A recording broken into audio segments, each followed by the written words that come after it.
मजलिस एहरार इस्लाम हिंद के अध्यक्ष एवं पंजाब के शाही इमाम मौलाना हजरत मोहम्मद उस्मान लुधियानवी और इंडिया इस्लामिक कल्चर सेंटर के ऑल इंडिया जमीयत कुरैश के राष्ट्रीय अध्यक्ष राजुद्दीन कुरैशी सोमवार को नूंह पहुंचे। इस मौके पर उन्होंने संयुक्त रूप से मेवात गर्ल्स स्कूल और मेवात गर्ल्स हॉस्टल का शिलान्यास किया। उन्होंने स्कूल निर्माण से जुड़े लोगों को मुबारकबाद देते हुए कहा कि इससे बेटियों को शिक्षा हासिल होने में काफ़ी फायदा होगा। बाद में पत्रकार से बातचीत करते हुए पंजाब के शाही इमाम मौलाना हजरत मोहम्मद उस्मान लुधियानवी ने गुजरात की बिल्किस मामले के आरोपियों को जल्द छोड़े जाने पर अपनी प्रतिक्रिया देते हुए कहा कि अगर सरकार ये समझे कि 20 साल में किसी आदमी का आचरण ठीक हो गया है और उनको छोड़ना चाहिए, तो फिर दूसरे धर्म के लोग जो 25 से 30 साल से जेलों में बंद हैं, उनका भी आचरण ठीक हो गया है तो उन्हें भी छोड़ दिया जाए। रविवार को असम में 2 इमामों की गिरफ्तारी पर शाही इमाम ने कहा कि अगर वे गलत हैं तो उनके खिलाफ कठोर कार्रवाई की जाए, लेकिन जाति धर्म के नाम पर कार्रवाई नहीं की जानी चाहिए। अधिकतर अदालत के जो बाद में फैसले आते हैं उसके बाद पता चल जाता है कि कोई कितने दोषी है, लफ्जों की बुनियाद पर कार्रवाई नहीं की जाए। उन्होंने कहा कि आज देश में जो मुसलमान परेशान हैं उसके लिए मुस्लिम लीडरशिप जिम्मेदार है, क्योंकि वे उनके हकों की बात कभी नहीं करते। इससे पहले उन्होंने जनसभा को संबोधित करते हुए कहा कि मेवात ही नहीं देश के मुसलमानों को उच्च शिक्षा हासिल करनी चाहिए, तभी वे तरक्की कर सकते हैं। इस्लाम धर्म में सबसे पहला इकरा यानी पढ़ो का हुक्म दिया गया है। मुसलमानों को फिरकों में लड़ने के बजाय शिक्षा और रोजगार पर ज्यादा ध्यान देना चाहिए। उन्होंने कहा कि मुसलमान अपने धर्म की पालना करे और दूसरे के धर्म को गलत न कहे। उन्होंने कहा कि जिसकी नमाज में नफरत शामिल है उसकी नमाज नहीं होती। उन्होंने कहा कि आज मुसलमान ने रिवायतों को छोड़कर रस्मों को पकड़ लिया है। इमाम साहब, आज पूरे हिंदुस्तान में और खासतौर पे मेवात में मुसलमान जो है सबसे शिक्षा में सबसे पिछड़ा है। क्या कहेंगे, जबकि इस्लाम आलिम बताते हैं कि इस्लाम में पहला शब्द ही इकरा है। क्या कहें, क्या वजूहात रही है, किन्ने पिछाड़ा, क्यों पिछड़े, क्या वजूहात रही है? बिस्मिल्लाहिर्रहमानिर्रहीम। शुरू अल्लाह ताला के नाम से जो बड़ा मेहरबान और नहायत रहम करने वाला है।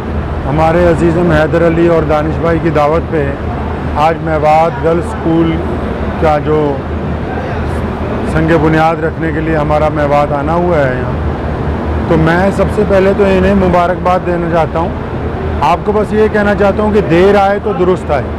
अगर अभी तक कुछ लोग शिक्षा से पिछड़े हुए हैं, अब भी अगर वो तालीम की तरफ चल पड़े तो मैं समझता हूँ ये बड़ी खुशकिस्मती की बात। मैं एक बात सारे लोगों को कहना चाहता हूँ, पूरे देश के लोगों को, कि अगर हम लोग इसी में टाइम निकालते रहेंगे कि तुमने ये नहीं किया, हमने वो नहीं किया, तो शायद हम बहुत जल्दी तरक्की ना कर सकें। हम क्या कर सकते हैं अपने नेशन के लिए, अपनी कौम के लिए, अपने इलाके के लिए, तो बस वो कीजिए। यही मेरा सबको इस नाम संदेश है कि किसी को धक्का दे देना कोई बड़ी बात नहीं है, गिरते हुए को उठा के उनको कंधे से लगा लेना यही बड़ी बात है। ये बात मुसलमानों को ज़्यादा परेशान करते, कारण क्या मानते हैं? क्या कारण ये है कि जो मुसलमानों की लीडरशिप है उस लीडरशिप में आपस में इत्तेफाक नहीं है।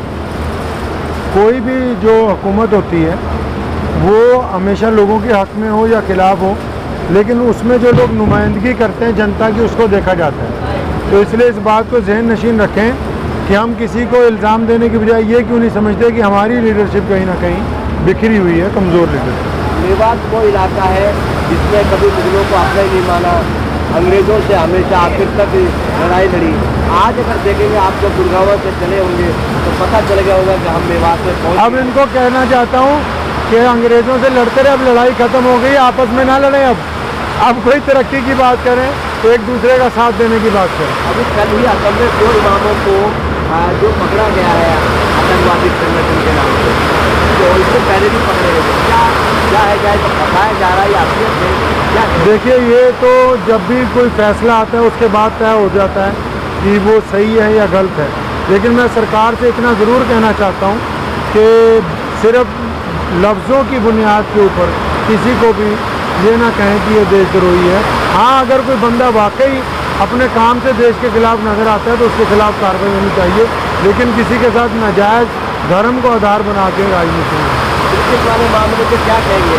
बिल्किस जो मामले में इसमें आरोपियों को जाने के 25 साल की थी और बर्बाद अगर सरकार ये समझती है कि 22 साल में 20 साल में बंदे का आचरण ठीक हो गया तो मैं भी अब मानता हूँ ठीक हो गया। तो जो दूसरे धर्म के लोग 25-25 साल से जेलों में हैं, चाहे वो किसी भी धर्म से ताल्लुक़ रखते हो, उनका भी आचरण ठीक हो गया तो उन्हें भी रिहा कर देना चाहिए। इंडिया इस्लामिक कल्चर सेंटर व ऑल इंडिया जमीयत कुरैश के राष्ट्रीय अध्यक्ष सिराजुद्दीन कुरैशी ने सभा को संबोधित करते हुए कहा कि इस्लाम धर्म में शिक्षा का हुक्म है, लेकिन शिक्षा का फायदा दूसरे समाज के लोग उठा रहे हैं। उन्होंने कहा कि जब तक मुसलमान शिक्षा हासिल नहीं करेगा वह तरक्की नहीं कर सकता।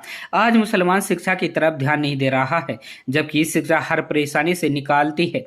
खबर हक टीवी के लिए मेवात से यूनुस अलवी की रिपोर्ट।